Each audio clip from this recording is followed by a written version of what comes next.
This podcast is brought to you by the Heldridge Hotel, New Brunswick's only 4-star hotel and a preferred hotel of Rutgers football fans.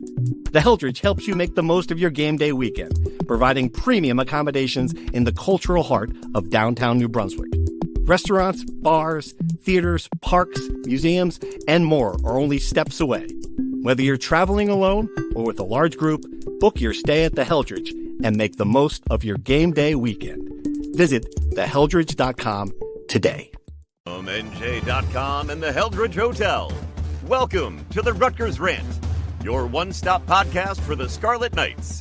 With your host, Steve Politi, and Rutgers insider Brian Fonseca. Let's start shopping. All right, everybody, welcome back to the Rant, our Rutgers basketball preview edition. I've got my Final Four coaster sitting right here. I like that. That's what I put my beverages, the 2021 Final Four, Indianapolis. Why in the world would I have that? I have no idea. But anyway, welcome back to the Rant. Hoops preview. Let's talk some basketball. Kind of all talked out in football. We're going to break down the schedule. We're going to give our thoughts on the players to watch, everything. But first, let's do some news. News you broke. Congratulations last week. Rutgers finally hired a basketball GM, Rob Sullivan. Why don't you give us a sense about what we know about him and what he's going to do? So Rob Sullivan, a long time connected to St. Joseph's. He was a reserve guard on, the peak of the Phil Martelli era. He was on the bench for the 2003-2004 season where they went 30-2 and just had a magical year. And then he stayed on for a decade after he graduated as a director of basketball operations, essentially the guy that takes care of all the stuff behind the scenes. He left for 3 years to work for an agency. And then he came back in a senior athletic director role that eventually transitioned into him becoming the general manager of the basketball program, which at St. Joe's is essentially their football program because they don't have football. And he was in that role last year before he came to Rutgers. No connections to Steve Pikiell as far as I understand. And it's worth noting that the head coach at St. Joseph's, Billy Lang, left the program to become an assistant at the Knicks like 3 weeks before the season started. So I don't know the details of how involved Rob was in the search before that or anything. I'm just saying moving to Rutgers was an obvious choice for him, if only because he knows who's going to be leading the program this year. Getting out while the getting's good. Yeah, and that's understand. I'm certain the process had moved along before that happened, you would think. And look, it was, we've talked about a lot on the podcast, certainly a long time coming, many iterations this thing took on. I think for me, and watching it from the outside, the moment, like there are some things that happened that made you think that this was going to be the hire, or this was going to be the type of hire. When you combine it with the women's basketball program, I don't know if it's going to be a 50-50 breakdown or whatever it's going to be. That kind of steers it one direction. Certainly Coquise Washington was involved in this. He's going to be involved in doing this. And I think that it's just, while I understand Steve Pikiell might have talked to some people in the NBA, I think going back to his comfort level, and I think what he wanted, and based on, Rob Sullivan talked to Jerry Carino, based on what we can gather from that interview, it is handling a lot of the stuff that Steve Pikiell's been trying to hand off. It's not just roster management, but it's NIL and it's that kind of stuff too, right? This is going to be a catch-all job. Yes, I think that's a great way to put it. He's going to do all the stuff Steve Pikiell doesn't want to do, anything that's not really coaching his basketball team, right?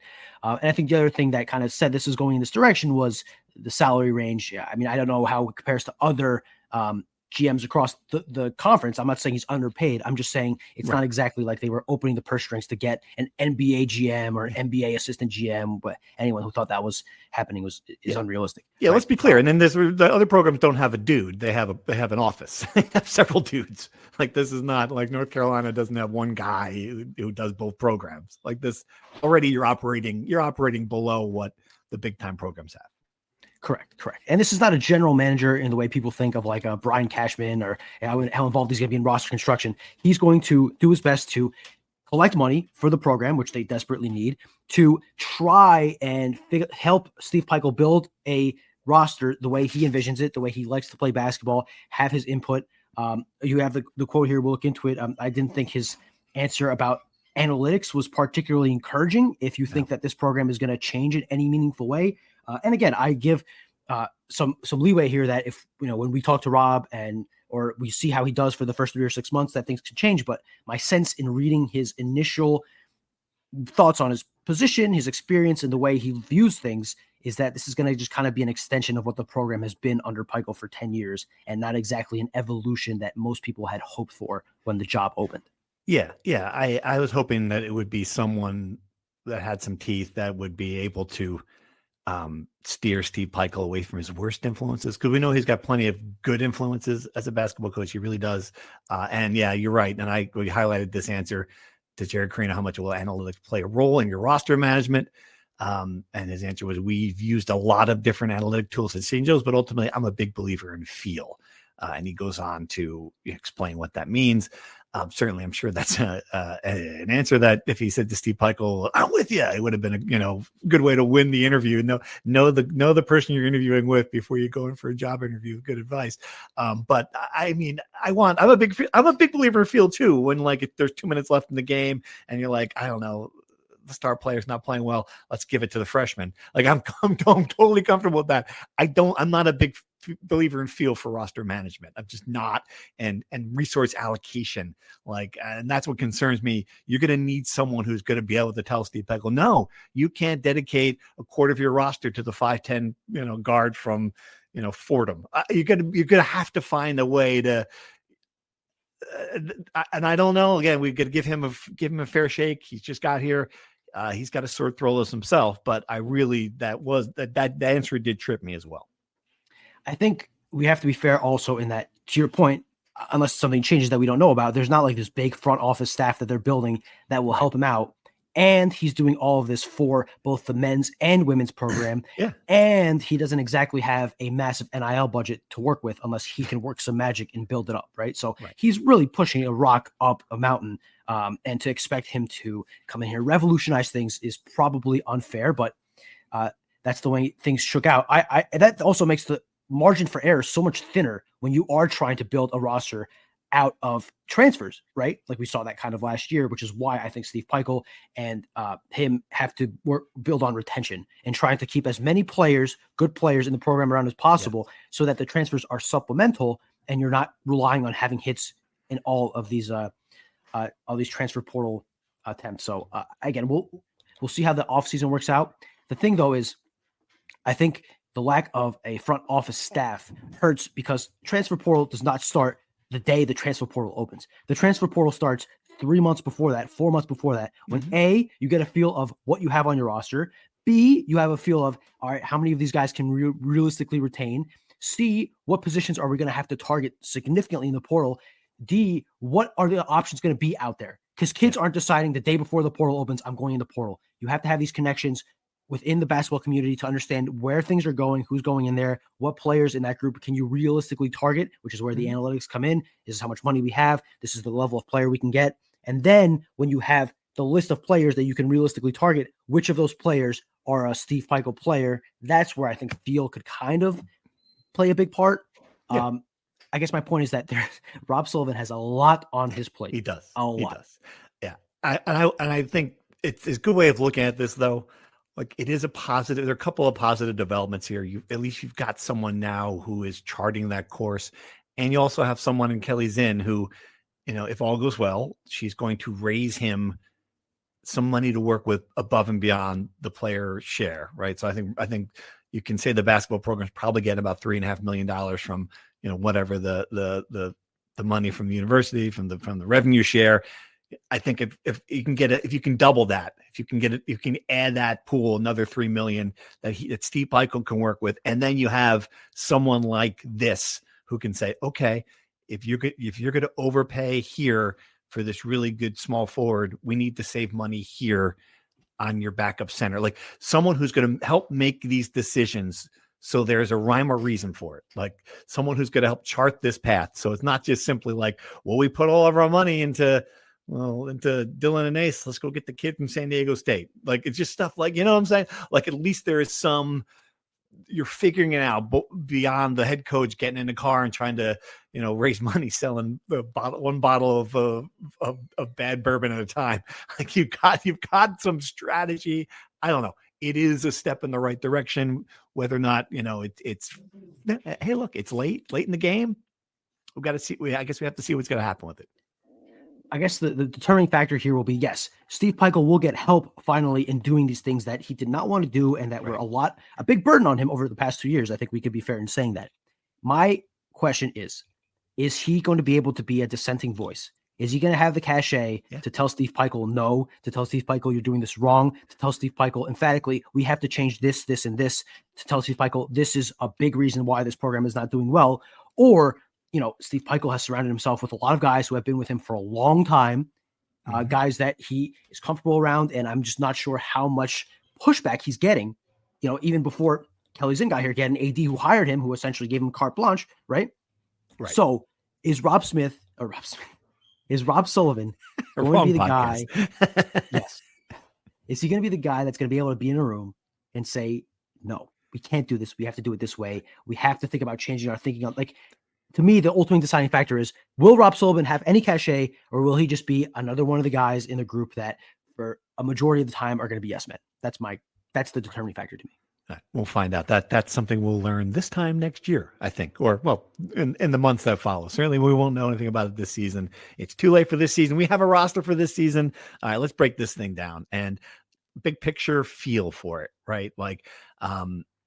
If at this point last year, I was excited, legitimately excited to watch Rutgers play basketball. That's the best way I could describe it. I was jazzed. I was circling games on the calendar. It's a different feel this time. Obviously, Dylan Harper, Ace Bailey in the NBA, Lathan Somerville, gone.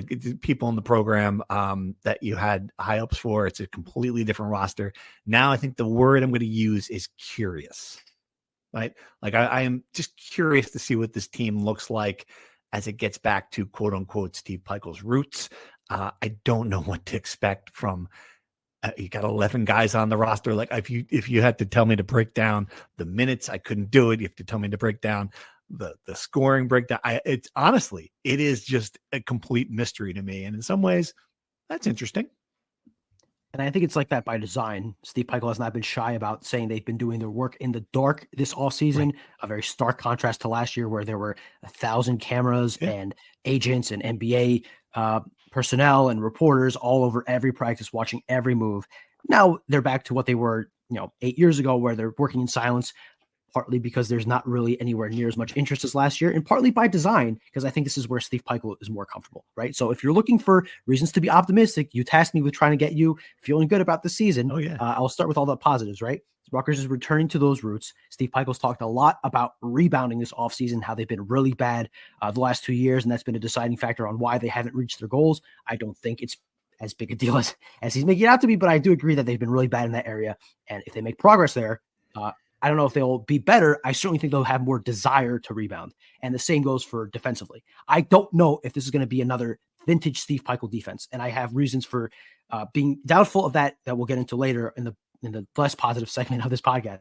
But I feel pretty confident, at least in the way that Steve has talked about in the one practice we saw, and just kind of the vibe I'm getting, is that the desire will be there. Mm-hmm. There will be, if Rutgers is exerting more energy on one side of the ball than the other, it's going to be back to doing that on the defensive side, not on the offensive side last year. So this will look like a vintage Steve Peichel team, I think.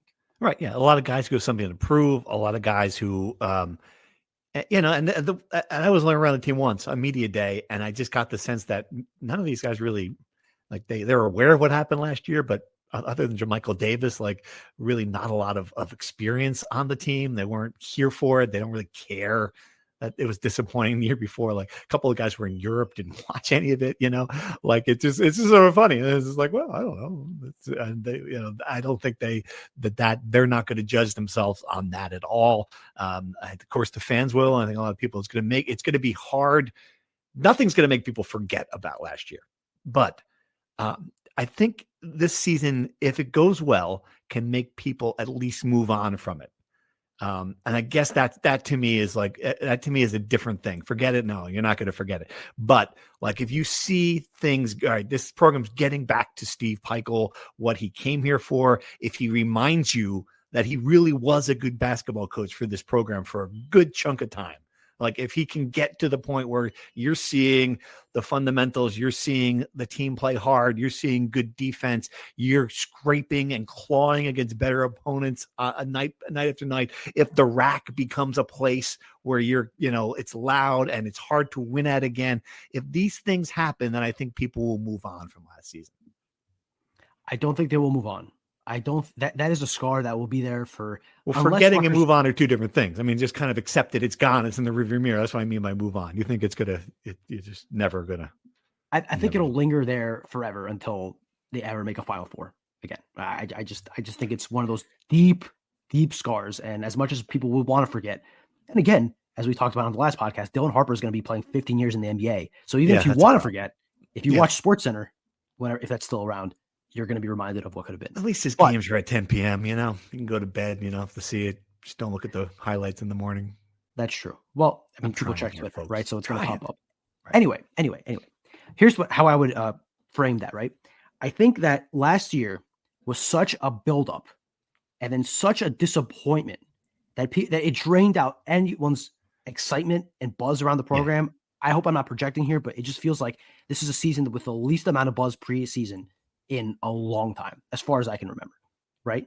And I think that if they do show all those signs of life, as you said, there will be back to restoring some excitement around the program. Not a lot, not as much as there were at the peak of the Pikiell era, but I think that people will have less doom and gloom and still have some semblance of hope that things could kind of get turned around and Rutgers isn't headed to, perennial bottom feeder status, right? So that's how I would frame it. I don't think it's realistic to think this team is going to suddenly bounce back and play at a level, at their best under Pikiell. But I think if they show competence, partly because of how low the expectations are for this year, that people will feel better.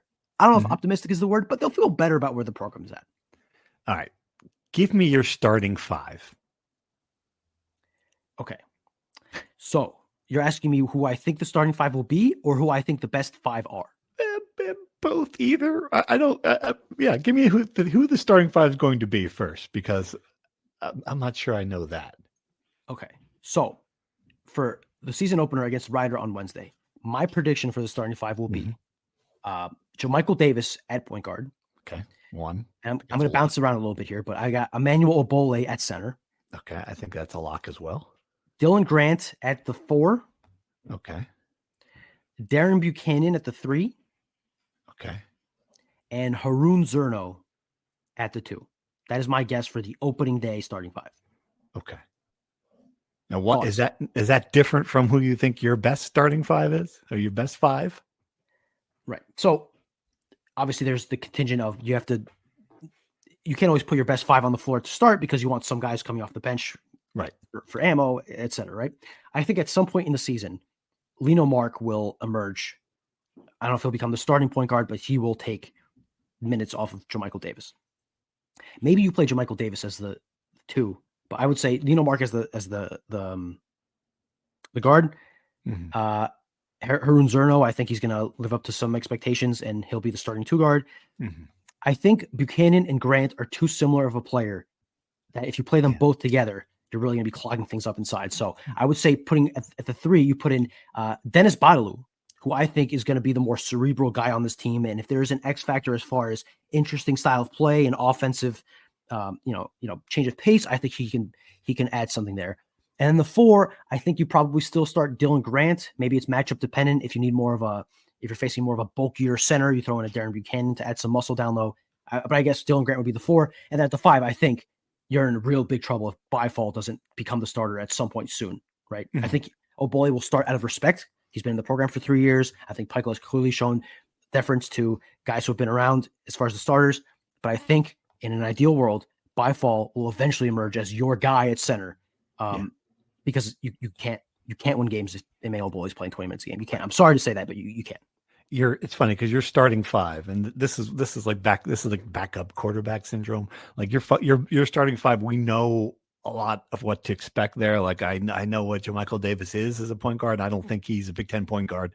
I know what Obole is as a center. I don't think he's a Big Ten center. Like he's a 10-minute off the bench guy. He's a body. He certainly can play at this level. We've seen Buchanan. He's an A10 player. Like I think he's got a role. Again, he can have a role in a team like this. And we know what Grant is. Like Grant was a good complementary player last season with a higher upside, which is why I think if that's the starting five, if that becomes your best five, it is hard to see this team exceeding expectations. Where I'm interested in this is because when you inject like a Lino Mark, very highly recruited, interesting player, like someone we're not familiar with, a freshman. I get it. You don't want to rely on a freshman in big roles again, that backfired, but high upside, more of a true point guard. I think that's interesting to me. And Bottle is the name you see a lot. You hear a lot from people within the program. Like, is he the answer there as someone who can hit a 3-pointer? Like if you had a player like him last year, someone who's just a 40% 3-pointer shooter. If that's the case, I can totally see what you're saying, but you just don't know if it's true. Right. And he just don't know. Like, can he play in this level? Can he be that guy? I have no idea. 40% is way too high. Way too high. I think that he could be a 36, 37 guy at best. And he's probably the only guy on this roster. Zerno's not going to be, Zerno's not capable of that. Zerno had a really good year 2 years ago, and then he had a bad year last year. Mm-hmm. It's kind of a wash. I think if he's a 34%, 35% guy, you're happy.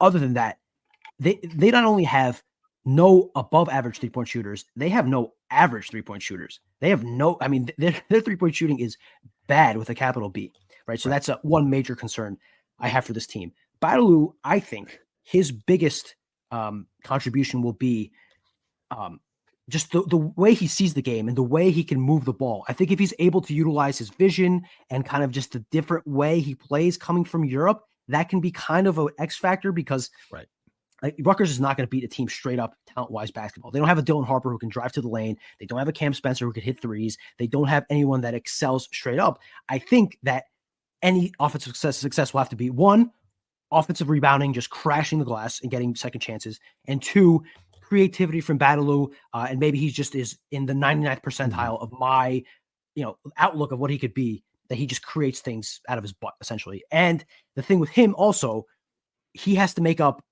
what projects to be some rough defense. I mean, I don't see him playing great defense. He does not look athletic. I think he'll be a little step slow in the Big Ten. So to make up for a lot of the points he's going to give up defensively, he's going to have to excel offensively. And we saw what happened when you had guys like that last year, when you had like a Martini on the wing, when you had, guys who just, PJ Hayes. PJ Hayes. Yeah. That's a problem. And then that takes away from the team defense. What I will say, and this is the box of chocolates thing with this team. Like, if you talk to people around the program, two names we haven't mentioned yet that they're really excited about: Chris Newilly and Caden Powers. And for reasons, I think, Newilly, again, like an athlete, just you look at him, you're like, oh, wow. And if he could shoot, he'd be playing someplace else. But if he could shoot, he'd be like, he's like, okay, all right, it's a little rough. But you know what I'm saying? Like, he's like really, like, you can tell he can do a lot of things. He's that guy, like, he's going to be a great defensive player. He's going to rebound. He's going to be active. He's going to get in people's faces. He's like, you watch him play and they're really high on him. Powers is the same thing. And, Steve Peichel was at a moment and a half after media day, just talking up, he's the most recruited player out of the state of Washington. Like, wow, who's the other guy? Like, he was really excited about him.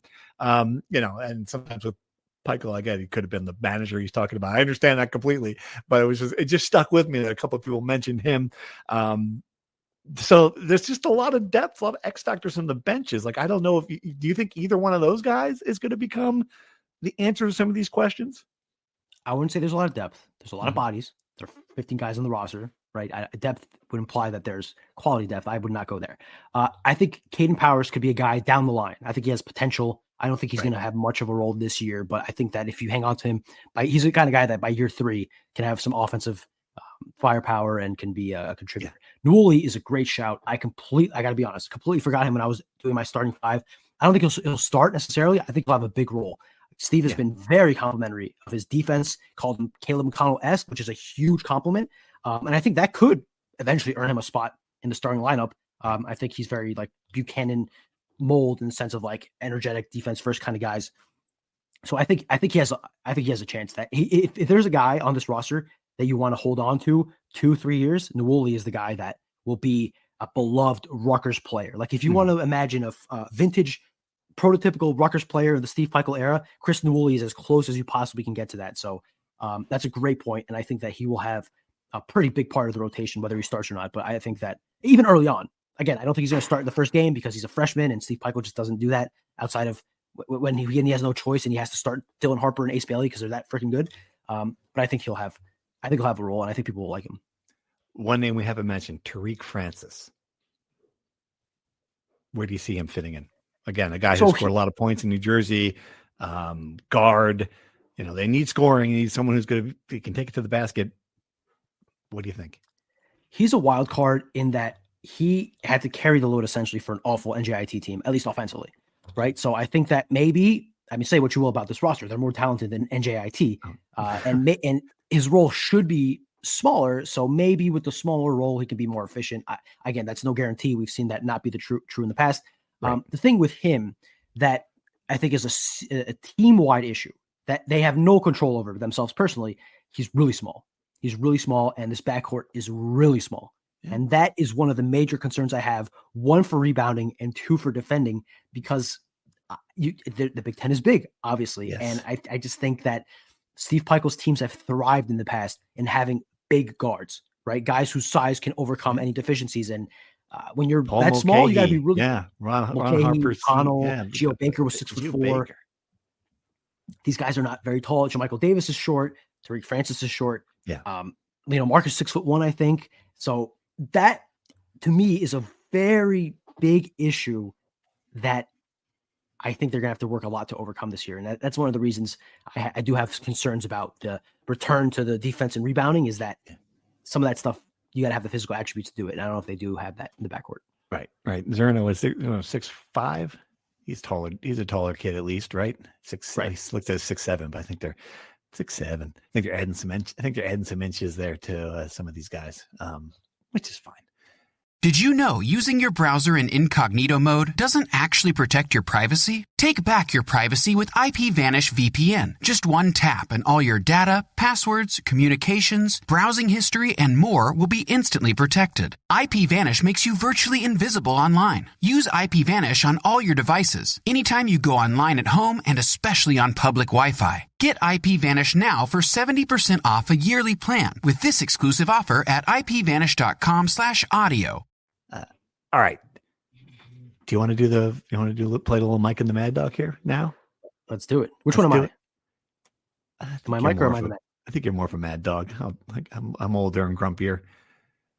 If you don't know what we were talking about, of course, we're going to play the schedule game. We have not talked. We started to do it, and then Brian's like, no, let's do it on the podcast, because it's always good to just do what they used to do. Or we have the schedule in front of us. We're going to pick the record, see what we can come up with. Do you want to be who's more optimistic here? Was it Dog or was it Francesa who was? I guess it depended. They both could be pretty dour. Mikey, I think they're gonna go in there and win. The only thing I have with Dog is that I have the vocal range. Like I'll get pretty high pitched and I'll mumble my words and speak pretty fast. So that's why I'm Dog-esque. I can't speak to his optimism. I will try to be realistic. I'll do the I used to get that from Mike. He would just like, I could see that's a win. All right, this will be fun. I think. I don't know what else we're gonna do. All right, I broke these down into segments. So we're gonna start with the going to call it the non-conference cupcake segments here. They start out with 5 games, all at the rack. Ryder, Maine, Lehigh, American, Central Connecticut. Is there any way? I don't want to go one by one. Well, I don't even know. I couldn't even tell you which one is the big. Lehigh seems like it would be the biggest threat. Most difficult game of those 5. Is there any way they're not sitting here at 5-0? So more good radio. Let me read out the KenPom ratings preseason for all these teams. People love when you read KenPom on the podcast. It's good. It's exciting. Don't drive off the road, folks. Brian's got KenPom open. Woohoo! Yes. The only person who'll be driving off the road if he's listening to this is Steve Pikiell, for the fury that people still care about KenPom. So Rider 302, Maine 284, Lehigh 306, Whoa. American 312, and Central Connecticut State 315. Holy cow. They are some bad basketball teams there. Wow. These are tomato cans, which Ryan Passari, the former Rutgers administrator, now the AD at Tufts, would always bust my balls because I called them tomato cans. He thought it was so funny that I would use that term. So if you listen to this podcast, every time I say tomato cans now, I think of Ryan Passari. But no, I think if you lose any of these games, let alone get in danger of losing any of these games, it's going to be a bad omen for the season. I think you have to be 5-0, and if you want to have some buzz going into the meat of your non-conference schedule, you got to win these games by a lot. Yeah, I'm talking 15, 20, 25. Get like the walk-ons in the game with 4 minutes left. No, I'm not going there. There's no chance they're going to win all of them by 15. No, there's going to be one of these games and people in the rack could be like, holy shit, this is bad. I'm going to say it's Lehigh just because it's just like a team that's happened. That's you could see them coming in here. I know nothing about Lehigh. You could just see that game being 47-47 with 2 minutes to go. But I'm going to go 5-0. I think they'll win all 5. We agree there. Okay. I'm going to write this down now. They were both at 5-0. Okay. Next segment, I'm calling it creatively, calling it November. No, I'm sorry, not November. Post Thanksgiving, Vegas and the start of Big Ten and Seton Hall. So it's a hodgepodge. I've got 3 games in Vegas, 2 games in the Big Ten, and then the last 3 non-conference games here. Let's start with Vegas. Start with number 18, Tennessee, then Notre Dame, then the TBD. What do you think? They're gonna get out of Vegas with a win? If you leave Vegas with a win, it is a resounding success. I mean, it'd be like leaving Vegas with only losing $500. A resounding success. So you would know nothing about that. In other words, I think I've gone 0-3 in Las Vegas many times. Not many times. You're going back to. I want to hear your strategy for gambling out there now. Let's look. Where's Notre Dame picked? My strategy is not to gamble. To be clear, Notre Dame is 77 on KenPom. And for reference, Rutgers is 85. Okay. So that's a toss-up. They went 15-18 last year. They're not good, but they lost their player in the front. They lost their one good player in the first against Rutgers. So correct. Look, they're not going to beat Tennessee. And I think between Notre Dame and whatever team they play the third game, which probably isn't going to be one of the better teams, you have to hope they win one of those games. If you go 0-3, it's not the end of the world, but I think it kind of confirms what we think about this team, which is it's not going to be very good, right? If you win one of them, you feel kind of confident going into what is a gauntlet to start Big Ten play at home after that trip to Vegas. Okay. So I guess to answer the question, I will go 1-2. I will give them the optimistic outtake and say they win one game. Okay, 1-2. I guess I don't know. I just don't. I just don't know. Wish I knew who the TBD was. I guess I'll go 1-2 too. I don't think they're going to. I mean, Notre Dame can shoot. I guess we'll see how the defense is. All right, I'll go 1-2 as well. Reluctantly, because they went 1-2 out there last year. It's going to be a tough field. But yeah, if they don't go 1-2 there, it's going to be hard to fill this thing out. All right, then I mean, Steve Pikel's right about the Big Ten schedule makers. Number 1, Purdue, December 2nd at the rack. Hey, at least Rutgers has beaten Purdue at number 1 before. Then number 7, Michigan in Michigan, December 6th. I guess you're going 0-2 there. Yeah, I don't think it's a question of whether Rutgers loses those games. It's whether Rutgers can avoid being embarrassed. That's okay. I mean, those two teams are elite. Right. Is Purdue a national champion this year, you think? Gun to your head?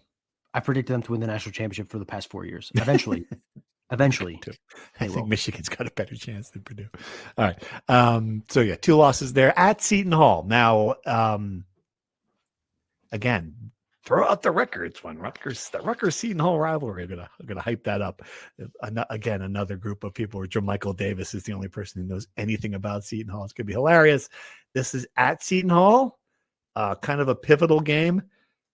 You gotta win it, but we know how the rivalry goes. What do you think? So the transitive property doesn't work here, right? You can't really take what happened last year and apply it to this year. That being said, a team with Dylan Harper and Ace Bailey needed a buzzer-beating 3 to beat the worst Seton Hall team of the 21st century. Rutgers has gotten worse, this offseason, so from last season, Seton Hall has gotten better. I don't know how much better, but they've clearly gotten better. So I think I would have to be an idiot to pick Rutgers to win that game, which is why I have Seton Hall winning. And Rutgers will they'll go their 13th or 12th year. Jerry Carino had this nugget in his story. They haven't won 3 straight games against Seton Hall since 2012, 2013, when they were playing twice a year. I think that continues, and they lose at Seton Hall. Whew, man. For conversation's sake, I will veer in the other direction just so we don't have the same exact picks. You make a compelling argument, and I think they're really well coached, but I mean, they were bad last year. He's got to replace a lot of pieces. Where's Seton Hall and Ken Palm? $1 million? And now you're asking. You were complaining about it before. Now you're asking. They're 93. So 93. They are 8 spots below Rutgers. 8 spots. So about the same thing. All right. I'm going to give Rutgers the W there, an important W. But do so reluctantly. Okay. Pennsylvania and Delaware State. And yeah, is Penn good? Who's going to win the Ivy League this year? Yale? I'm not quite following the Ivy League as closely as some of our listeners. So I'll leave it to the experts. What I will say is Penn is the sexy upset pick because Fran McCaffrey is there, and Fran McCaffrey dominated Rutgers when he was at Iowa.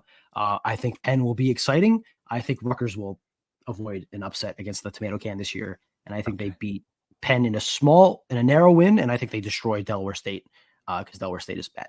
All right, so you got them at 8-5. I'll give them the 2 wins there and get them at. This is about as optimistic as a human being can be. I get them through at 9-4. So, all right, there we are. Now we go to January is brutal.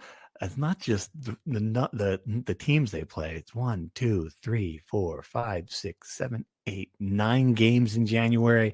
You start with Ohio State, Oregon, at Illinois, Northwestern, at Wisconsin, at Iowa, Indiana, number 22, Michigan State, at Southern Cal. Holy cow. 3 road trips. Midwest twice, cross country once. This is the Big Ten, man. That is quite a January. All right, let's go through it one by one. Ohio State. It's at home. Mm-hmm. Okay, so before we go one-on-one, I will say 9 games. If you win 3, that's probably the ceiling, I think, winning 3 of those games. 2 is probably more realistic. 1 is pretty bad. And 0 obviously is, forget about the rest of the season. So I guess as a whole, I'll predict them to win 2 games, and I think Ohio State is one of them. Okay. They never beat Ohio State, so I'm going to pick them to beat Ohio State now. Like you just said the same thing about Seton Hall. Now I got to pick them to beat Ohio State. When's the last time beat Ohio State? They beat a ranked Ohio State at home. So in such an exciting game that Ace Bailey committed to Rutgers in the locker room afterward. Oh, that's right. It was a home game. Okay. Yeah, I forgot about that one. I'm just thinking about all the trips out there. I guess that's what I'm thinking about. The trips to Columbus have not gone well. All right. So you're going to pick a win. It's Ohio State. I am picking a loss against Ohio State. Sorry. Oregon. Too much individual offensive talent. Oregon wins. Oregon wins. Okay. I'm also going to pick an Oregon win at number 17, Illinois. No, that's a hard L for me. Rutgers has never won there. Not going to happen this year. Okay. Northwestern. Here we go. W for me. Second win for me as well. Got to be a W. Okay. At number 24, Wisconsin. L. Agreed. I was down. I mean, what's the status with their program? Where are they in Ken Palm? I will pull up the Ken Palm, but I'm high on Iowa personally. So Iowa's 46 on Ken Palm. Really? Wow. I'm very high on Iowa. They got Ben McCollum, who was an excellent coach at Drake. Yeah, I forgot about that. Yeah, he might be the only coach in America that plays slower than Steve Pikiell's ideal. They play like 50 minutes a game or whatever absurd number. They have maybe the best point guard in the Big Ten. They have a lot of guys that played for Ben McCollum for a long time. The only window I could see this being a win for Rutgers is because they play so few possessions that every possession is magnified, right? So when it's a game like that, when there are so few opportunities to score and have the ball, those are the kind of games where upsets happen more often. And that's why, Drake was able to beat so many teams last year. but I still think that Iowa's going to be so much more talented, and they'll be able to beat Rutgers pretty easily, I think. Yeah, I just don't. I don't. Again, crazy things happen in the Big Ten. Midweek trip to Iowa after trip to Wisconsin. I just don't. Yeah, I have a hard time seeing that one. So another L for me. Oh boy, I'm getting grim here. All right. Then Indiana at home. Hey, they beat the Hoosiers all the time. Hoosiers aren't ranked. What's going on with the Hoosiers? I think the national perception of the Hoosiers has been destroyed by Mike Woodson and them sucking for a very long time. I'm an Indiana apologist. I am always in the belief that why can't I think of the coach's name right now? Who's the legendary Indiana coach? Oh, Bob Knight. I'm of the belief that the aura of Bobby Knight will eventually return. Right. And I've thought about this every year. I was dumb enough to think that Mike Woodson would be able to win big with Indiana. I do think that, and now I can't think of the current Indiana coach's name. Jesus Christ. I do think that under this current coach, he's proven to win in other places. I think they finally have an adult that knows what it's like to coach a big time program. They have a lot of talent in the transfer portal. And I mean, that's not different than previous years, but they have a coach that will be able to maximize it. And I think that as much as Harun Zerno is going to want to beat Indiana because he was committed to there and then essentially told to go find another place to play, he'll want to beat them. I just think Indiana is too talented and too well coached, and they'll win that game, pretty handily. You could have given me, I was going to make fun of you, but you could have given me $1 billion and a billion guesses, and I wasn't coming up with Darian DeVries. The Drake head coach is now the Indiana basketball coach. Yeah. So he was at West Virginia last year, to be fair, but yes, he went from Drake to, that's two Drake coaches. First it was DeVry and then it was Ben McCollum. All right. I'm just because I'm going to say they're going to pull off an upset against Indiana there, giving them a W. Okay. All right. Because Michigan State, is that game in the Garden? No games are at the Garden this year. That'll be at the Rec. Shame. All right. That's an L.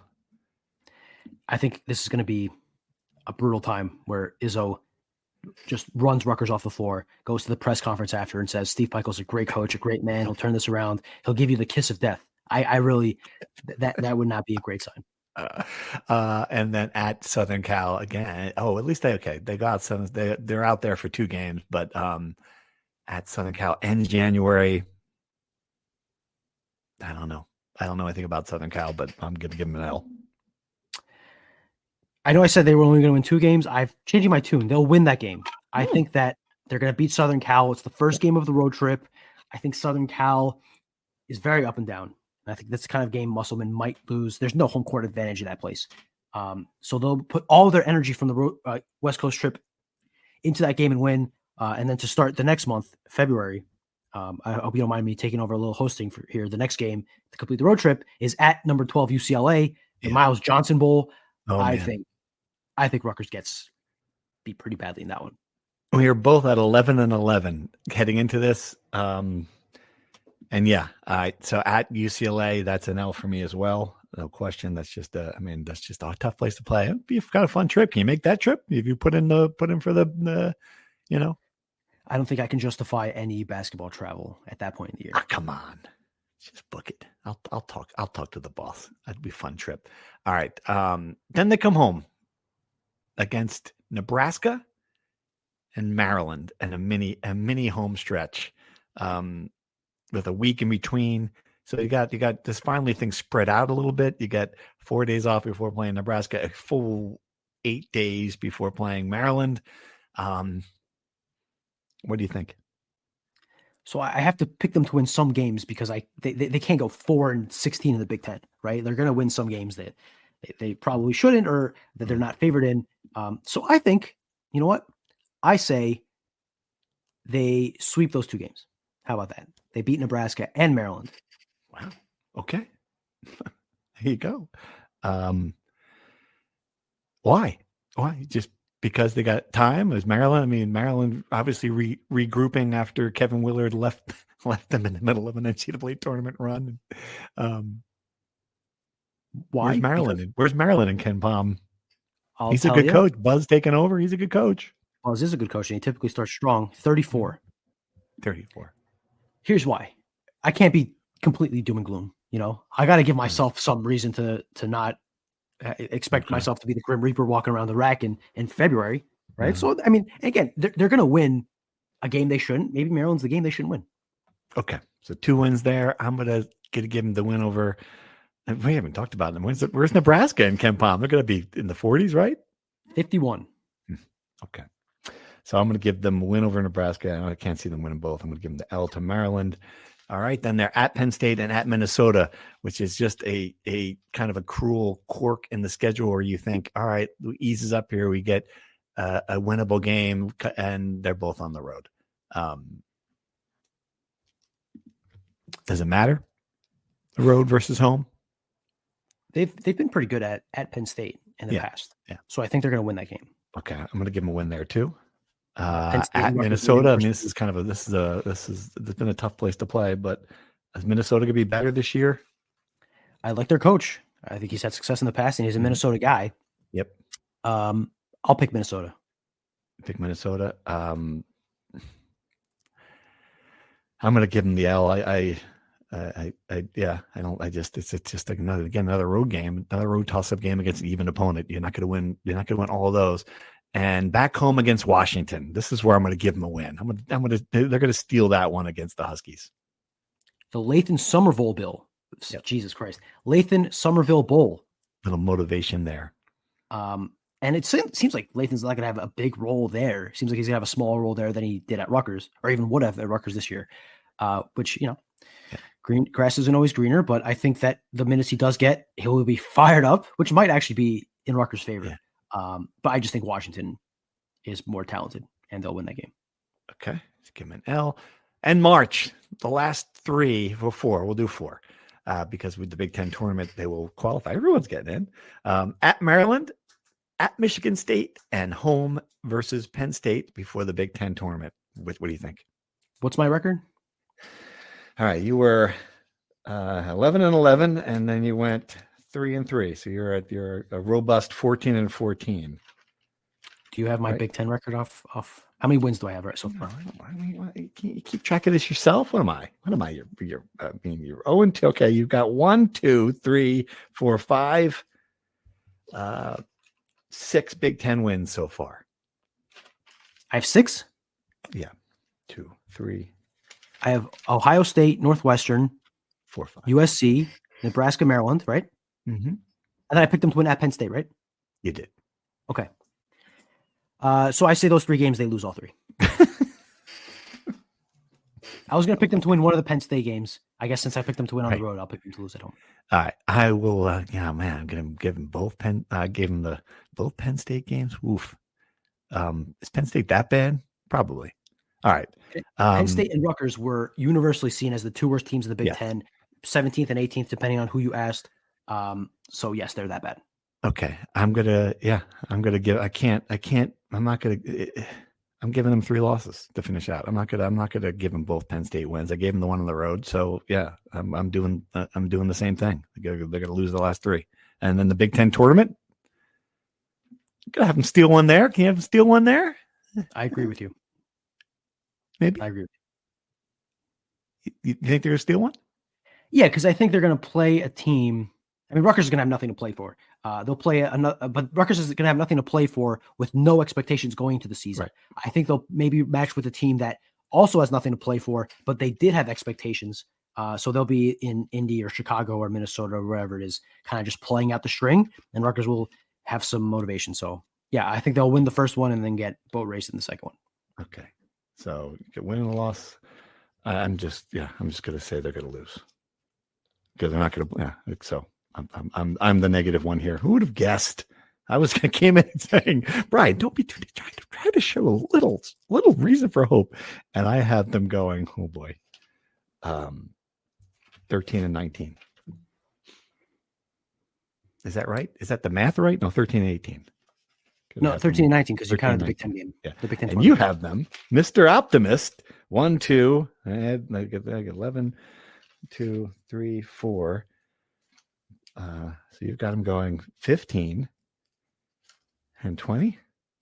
No, 15 and 18, right? It would have to be 15 2, 3, 4, and 7, Yeah. 15 and 18. Yep, that's correct. 15 and 18, because they'd be 14 and 17 regular season. Mm-hmm. They would have won the Big Ten and lose one. So yeah, 15 and 18. I got them.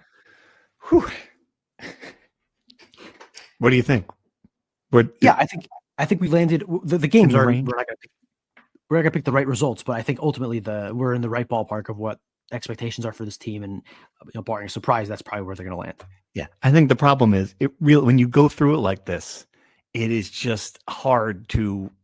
It's just hard to pick out wins without saying, "Oh, they're going to get one eventually." That's kind of where you're at, and I guess even if this team exceeds what I think what it's capable of, you're still going to look at this and go, I mean. Like even a high level, and I guess that's what it is. Like the ceiling on this team is low, right? Like a year ago, we had the high ceiling, high floor, like low floor. Now we've got a low floor, low ceiling. That's the problem. Yeah.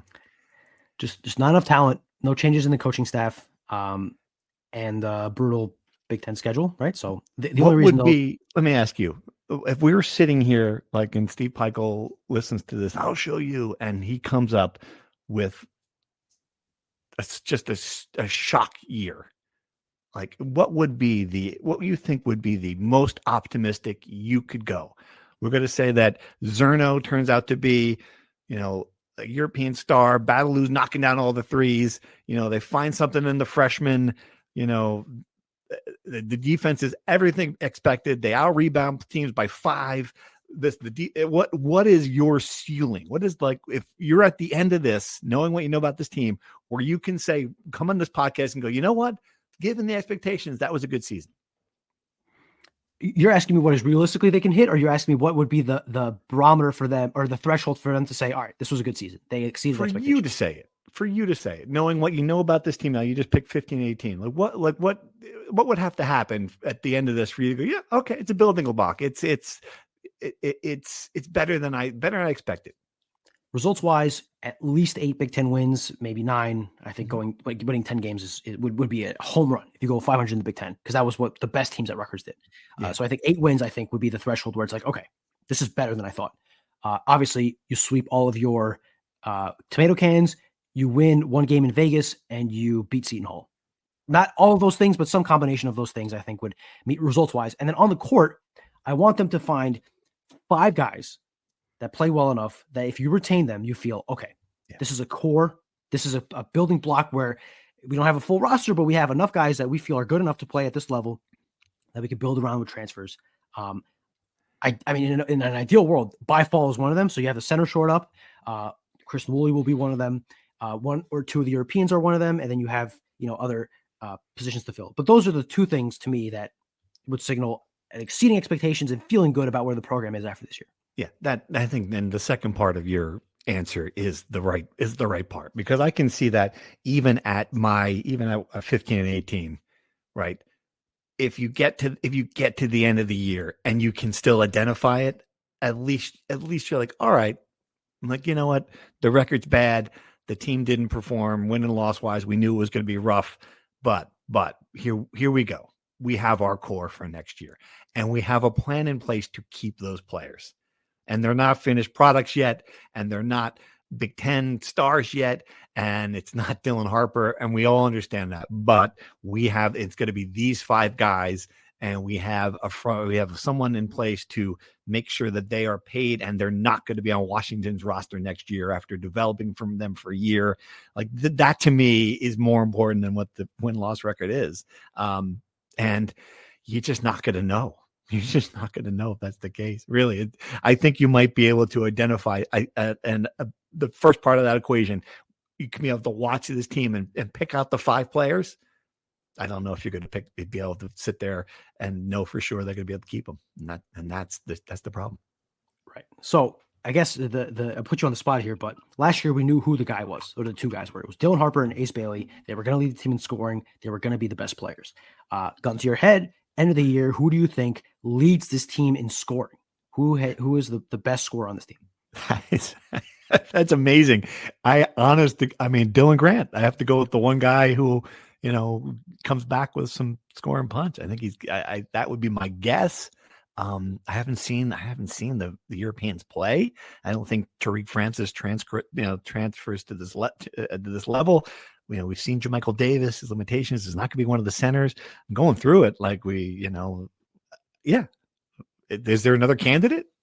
Who do you think it's going to be? There are a couple, right? I think if you follow the style of play that this team wants to play, this kind of caveman hard defense and score mostly on, points off of rebounds and stuff like that. Darren Buchanan is the down and dirty, get in the paint, get second chance points, get layups, stuff like that. So I think if they play that style, particularly considering how poor the 3-point shooting is going to be, or it projects to be, he has a chance of being that guy. Yeah. The other one I think that would be really encouraging is Harun Zerno. If you have him as a bona fide scorer, or at least a guy that you can consistently get 12, 13 points from every night, that would be, I think, the ideal scenario, unless Dylan Grant is the leading scorer because he expanded his range and he's hitting threes and he's a dependable scorer. Those two guys, I think, would be the most dependable. And then I guess my other question is, this is a different question, obviously.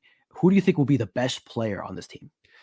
I'm just looking at this now. Darren Buchanan went from 15.6 in the A10 in his first year to 10.6 last year. Just it's an interesting trend. It jumped at me.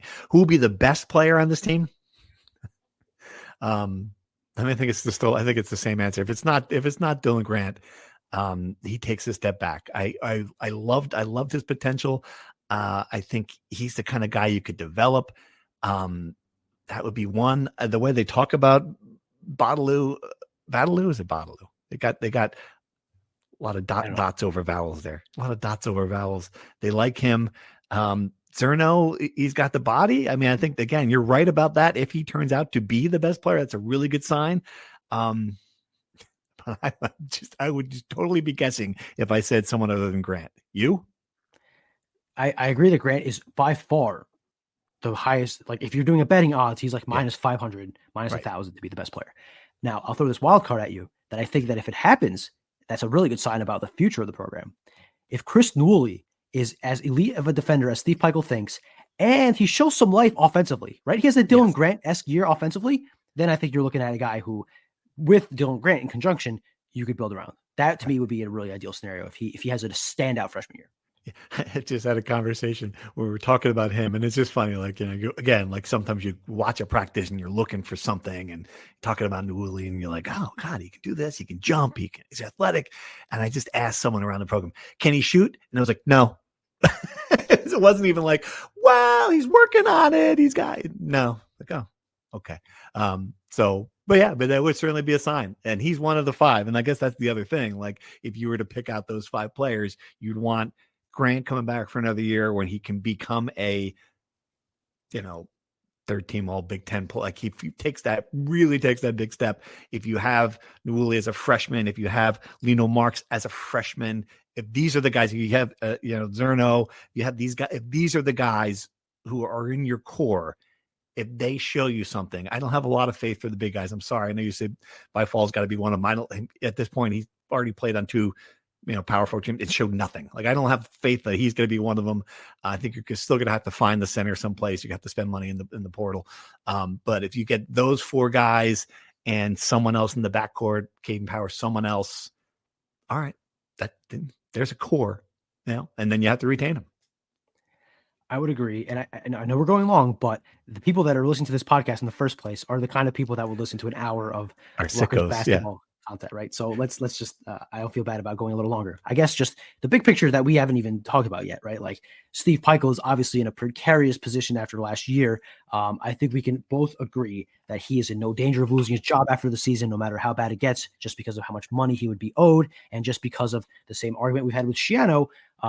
William Tate hasn't called him the best coach in the country per capita, but he's obviously had similar limitations NIL wise, and he didn't have a GM till now, etc. So I think, barring them going 0-31, he will be back after this year anyway. But I guess my question is, what do you have to see from this team, record wise, on the court wise, whatever, for you to feel like he can get his feet back under him and the program is not necessarily back, but the downward spiral they've been in for the last 3 years will at least stop after this year? Yeah, I need that this identity thing is not just, these are not just talking points. Like, I need to see that. Like, right, like, we're getting back to what we do best. And I need proof of that. other than just saying it. I think that's it. And we got to see that this program is developing these players, that there is, that the defense is back to a certain level, that they are rebounding well, that they are doing, they turn the rack into a home court again, that they're overachieving against good opponents. Like, not, you don't have to beat, I get it, you're not going to beat Purdue, but it can't be like some of these listless 80 to 50 losses again. It can't be some of this. And these guys, you have to hit on some of these guys too. Like, you can't be owing, like, we've got 7 X factors here. You better be 3 for 7, right? You can't be 0 for 7. Like, you're not going to be 7 for 7. Like, some of these guys are not going to pan out. Like, I don't know which ones. I can't tell you which ones, but there better be some Big Ten players in this mix. And that's going to be a very subjective thing. Like, that's going to be something that it's going to be interesting. And I'm not as confident. I certainly would say odds are 90% Steve Pike will be back next year. But he comes back then at that next year with you got to win then. You've got to take a step back toward the NCAA tournament at that point. Like, you can't stack 15 win seasons on top of one after another, because we've done the trend line now. And no matter what you say about where the resources are and the inability to get NIL, to surround people, you didn't win last year, didn't win the year before. We are now, I mean, Geo Baker's been out of college for a while. We're looking back at that. That is a long time ago already. So you're adding another year for that. On top of that, where the expectations are what they are, they get a pass because there's a new regime in place. But that's the other part about this, Brian. And we don't know. Like, Kelly Zinn didn't hire Steve Peichel. Like, William Tate didn't give him, like, when I talked to William Tate, like, he's like, there's one guy who knows how to win around here. It's Greg Shannon. He's not like, I don't know. I don't know how they feel about him. Right. We don't know. Again, I agree. You said 90%. I thought that was a bit low, but I think that's fair. The thing is, like, his buyout is comparable to what Greg Schiano's would be, and basketball is clearly lower on the totem pole for most athletic departments. So are you going to spend that much money?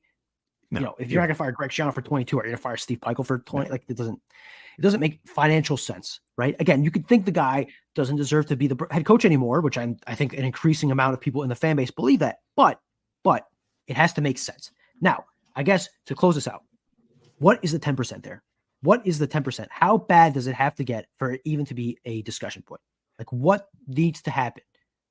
I think, to me, it has to be bad enough that people stop showing up to the rack, they get booed off the court, and the apathy, the corner of the fan base that is angry and disappointed becomes just, a majority of them just apathetic. Yeah, you know we're talking 2-18, 3-7. It has to be like a really, like, just a you can't return from it feeling. And I think, and under that circumstances, it's got to be both ways. Then he's 0 for 7 on these guys. Then his defensive philosophy is not working. Then it's clear that the program is unredeemable under him. Like, and I think that's the kind of decision that these major athletic departments make all the time with coaches who have long contracts. They're like, just can't, like, this is not working. There's nothing's going to turn it around. You're going to make this decision now, or you're going to make it next year. Like, that's kind of like how, and they make it now. So then I think that would be the conversation. I don't think it's going to get there. I really don't. It's just, I think they've got enough pieces in place that they're going to win some Big Ten basketball games. They're going to ugly it up. And yeah, for me, then it's the question of what do you see when you project it forward a year? What does this look like the year after this? Like, where are the pieces? And then, and I mean this, like, we can't be sitting here, after the transfer portal following the season and see these guys playing for Auburn. You just can't. If that happens again, close the thing down, right? Just put boards over the doors of the rack. It's just, you've got to be able. That's the only hope here is keeping some of these guys, identifying them, developing them, finding a couple of know who they are, and building your roster around them. Correct. I agree. And to be clear, I agree with you that I don't see any of this coming to fruition. I don't think they'll come close to being as bad that this would even be a legitimate discussion, but I think it's worth bringing up because I think some people feel that the program has stagnated, and I don't think it's something that should not be talked about. I think it's fair game at this point. I guess just to my final thought on this is that, to your exact point, Steve Pikiell is going to win one way. He's shown that there's one way he wins. It's defense, it's rebounding, it's low scoring, low possession. It's the way he's going to win. And I think that's the way that the ship is either going to go down or resurrect itself. So this year will be exact proof of that, proof of concept. Can they still win this way with the roster limitations they have, with the NIL limitations they have to build this roster, with the talent deficiency they have? Can they still win this way in the NIL era? Or is Steve Pikiell just kind of the product of able to win the old way, not able to win this way, and the program is stagnated? Because ultimately, we've talked about all these nitty-gritty stuff. The thing that matters to me is, does this program still have life? Can the program show life on the court and in the transfer portal over the next 7 months? Because if it doesn't, to your exact point, you're just kind of ticking down the clock, ticking away the seconds until things change. Right. Absolutely. Sounds like a great column. Maybe I'll write that. All right. If you listen to us for an hour talk about basketball, you guys are either Dave White or you're sick in the head. Thanks for doing it. Thanks for tuning in. We'll be at the Rack on Wednesday. As curious as you are to see it, and we'll be back to talk some more football later in the week as well. It's a lot of pods this week. Hope you guys got some free time on your hands. Thanks. Thank you for listening to the Rutgers Rant, sponsored by the Heldridge Hotel. Head to NJ.com/Rutgers for more Scarlet Knight content. State Senator Jennifer Carroll Foy here, asking you to vote for my friend, Ghazala Hashmi, for Lieutenant Governor. She's a lifelong educator who's fought to expand job training, and Ghazala wrote the bill protecting Medicaid from Trump and MAGA extremists. Join me in voting for Ghazala Hashmi for Lieutenant Governor and Democrats up and down the ballot. Paid for by Workers Vote, 212-265-7000. Not authorized by any federal candidate or federal candidates committee. Workers Vote is responsible for the content of this advertising.